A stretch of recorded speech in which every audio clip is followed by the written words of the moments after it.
super happy to reconnect with a new friend. I'm here with Derek Day, who is the singer and frontman, and I'm going to call you rock star for Classless Act. I have to tell you, we need people like you in rock and roll. Here is why. So let me start by saying here is why. You sound like rock stars, you act like rock stars, and you look like rock stars. Look, you're out doing what you do. You're dressed, you're jazzed up for the Zoom. This is what we need. We need stars. So I am super, super jazzed to have you on and super excited to play your music on WDHA. Welcome. Thank you so much. So, wow, what an introduction. I'm just so happy to be here. I'm also very jazzed. I love that term. And yeah, you got to dress to impress. Yeah, and you do, and you are. Look, I've been lucky. You guys are a new band and haven't played, like, you haven't been like playing for 20 years or 10 years or 5 years. A newish band. I've been lucky enough to have seen you twice. I saw you open for Dorothy, who is just another rock star. And Yeah. I saw you open the stadium tour at Citi Field. Let me tell you, bringing it, cool sounding rock and roll band. So I'm going to start by saying, what was it like when you heard, hey, guess what? My band is opening the stadium tour with Def Leppard, Motley Poison, and Joan, all of these incredible legends. Oh, it was all, at first it was complete disbelief because we heard it amidst the pandemic. So we were like, oh, yeah, sure, we're doing that. And we're also, I don't know, Santa Claus is coming to town too. It was like we totally did not believe it. But then things started opening up and we're like, we're still on the bill. We're still on the bill. What's going on? So when we you finally knew so early on,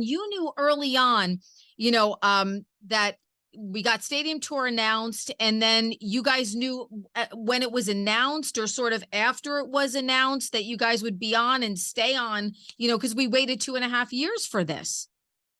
Yeah, yep. We knew Wow. very early on, and we didn't even have Wow. our album out yet. Wow. Wow. So what has it been like to be out with everybody? And the bands are so embracing you guys. I've seen on people's socials where everybody's mentioning you, and like it's so super, super cool. So what was it like? Talk to me about that very first show. Because the weird part about it is we're all in lockdown. No one's out, no one's doing things. You're not out, you're not playing, you're not blah, blah, blah. And then you get to the Ginormo Dome and you're out in front of all of these people. What was that first show like? Give me like 30 seconds before you guys are walking out on stage. 30 seconds before we huddle up, we're like, we're doing this. We say classless on three, boom. And, we have our like opening track, start the song. It's a theme song to Good, Bad, and the Ugly by Clint Right, of Eastwood. course. And yeah. And so, we're just getting ready. We're really pumped. But when we're on stage, that's when it really hits us. And I've mentioned before, like I had nothing. I almost laughed the first few lyrics or the first song until I was like laughing a complete. You enjoy joy. It's a joyous moment. Yeah. You look out and you're like, holy crap, I can't believe that we're here. So talk to me about meeting the guys, because you guys did it in a very organic 2018, 19, whatever you guys hooked up together kind of way. Because, back in the day, people were, you had the flyers and drummer wanted, guitarist wanted, and people are looking in the want ads. Now it's all really done on social media. So how do you know that the people that you're meeting on social media that are like the cool guys you found in the band, like Dane and Griffin and Franco and like all the guys in the band are not these like bizarre social media weirdo guys that you wouldn't want to be in a band with? How do you know these are the legit guys that are worth sort of getting back to, that are TikTok messaging you? There's still really bizarre weirdos, but we love being in a band. No, I mean, it was just French. It was fanship, I should say. Like I was following Dane, the rhythm guitarist, for 2 years before I ever met him. I just loved his style, his playing, his aesthetic, what he was doing, just as a fan from LA. He's very cool, and he's very unique in everything he does, and his style is amazing, and he's just got a really super cool vibe. Everything about him is great. It's like a modern day Slash. Totally. Yeah. He's all style. And right now he's like right down there. He's doing another interview as we're doing this. Nice. Um, but no, but like, we just followed each other. So that's the cool thing about social media. You just kind of like make friends via whatever like platform. And, like, the bassist Franco like saw that we were kind of like putting out ads like we need a bassist, but he was on tour with another band from Argentina, and like it just happened to work nicely. And we found Griffin through TikTok. They found me through Facebook. Like, we went through some members. We had different bassists, different drummers at the time. They had another singer at the time, and it's just like, going through all the social media weirdos until we found five really good friends, like really cool homies, brothers that can joke And and the be in a band chemistry is together. so there. I mean, it's so amazing. The chemistry is so there because I love the fact that you guys are such an organic rock band. So talk to me about Derek as a kid. So I'm reading that like did Pops take you to concerts? Did your dad take you to concerts? Because I'm reading like that you were at a Jethro Tull show at like a young age. And I'm thinking maybe Ian Anderson, for me, I was at rock shows at a very young age too. He might have been a little bit on the, shall we say, intimidating side, to go to a Jethro Tull show where you're like 8 or 9 or something. How did that work? Yeah, totally. My dad took my brothers to see Deep Purple like a year before, and Oh, I was so mad because he didn't take me. I have three older brothers, and I was like, please, that's like one of my favorite bands ever is Deep Purple. And so like I never let him like live it down. I was like, how dare you not take me? So he made it up to me by saying like, Deep Purple's not in town, but Jethro Tull's in town. I love Jethro Tull. And I was like 8 or 9. He said I was too young for Deep Purple, but but he took you to but Tull, right? took me to Tull, and Crazy. like you said, Ian is crazy. He's a storyteller. He has wide eyes, and he Oh, dances yeah. on one leg, and but Got man, the like those flute comes riffs. out, he's doing the flute thing. I remember hosting a show with him. He's like, I don't shake hands, I rub elbows, don't touch me. This is like 20 years before pandemic, of course. And I'm like, okay. He's an intimidating cat. So as an 8-year-old kid, you were probably the only 8-year-old kid at the Toll show.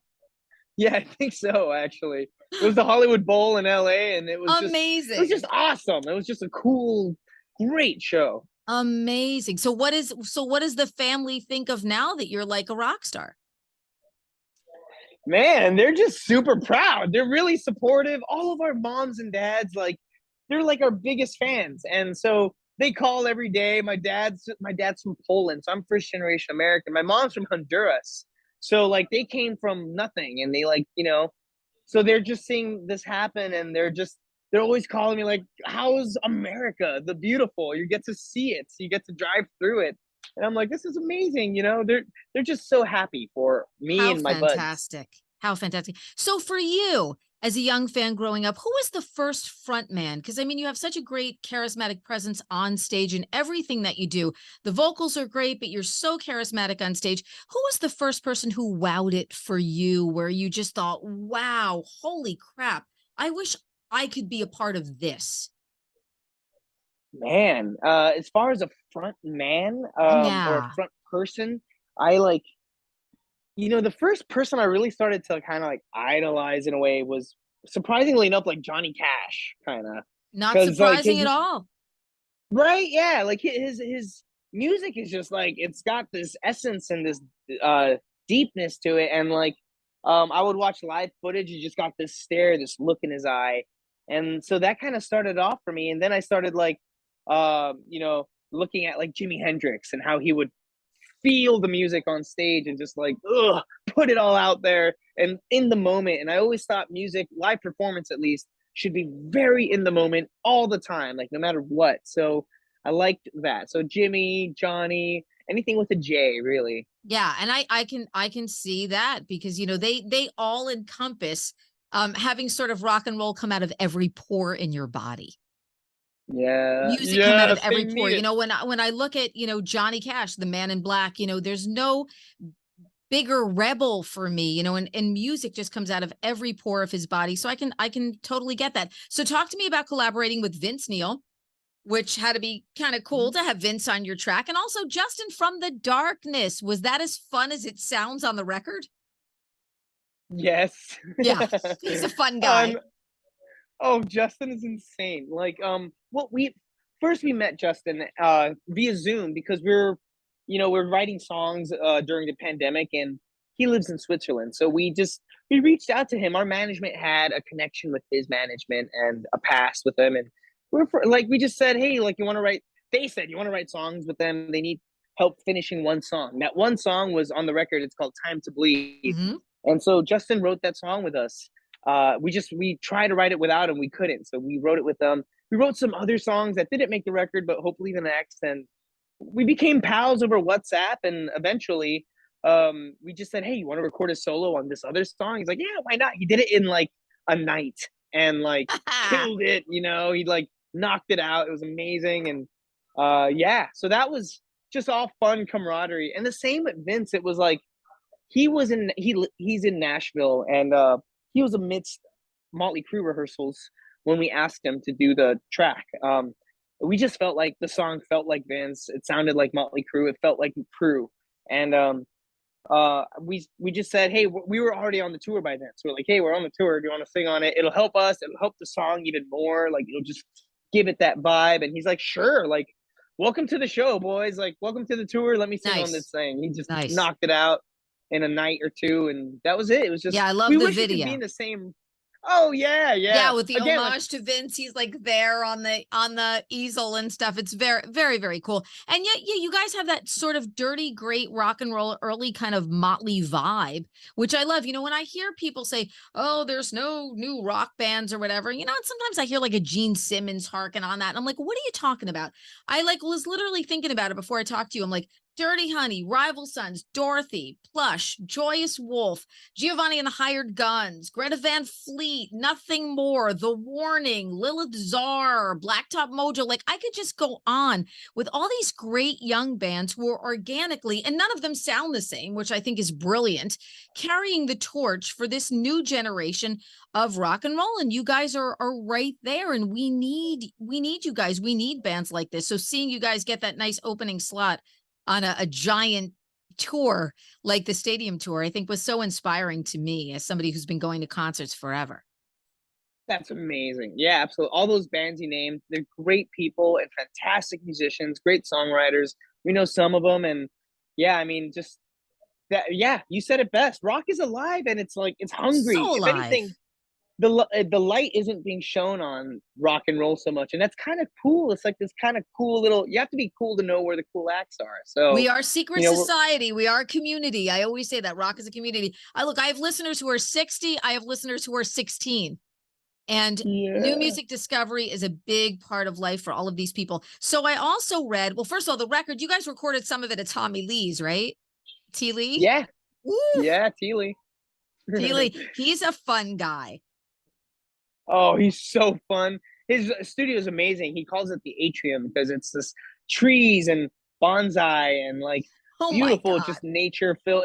It's in the basement of his house, but it's so lush. And so it's really beautiful. Nice. And I've read that you want to tour for a long time. You want to get out there. You want to play shows. You guys were like doing stadium tour. And then I think I read that you went out and played somewhere else after you guys were done with the set at the stadium tour or something. You know, you guys just want to get out and play for the fans, right? Yeah, as much as we can. Some of these headlining gigs are just literally right after we play a set at the stadium show. We just like run across the street and play a local club. I love that. That is the mark of a great rock and roll band. And it's been so cool getting to know you. Thank you so much for hanging out with me on WDHA's Reconnect with Rockers. Derek from Classless Act, I think you guys have a huge future ahead of you. We cannot wait to see you back in the area. Hopefully we'll get you at the WDHA studios to do something. And man, just keep killing it out on the road. It's a pleasure to have you on. Thanks so much. It's real. This has been so fun. I'll hope to be back. Can't wait to see you. DHA's Reconnect with Rockers is powered by Karis Lock Company, your full-service locksmith, and Dover Dodge Chrysler Jeep Ram on Route 46 in Rockaway.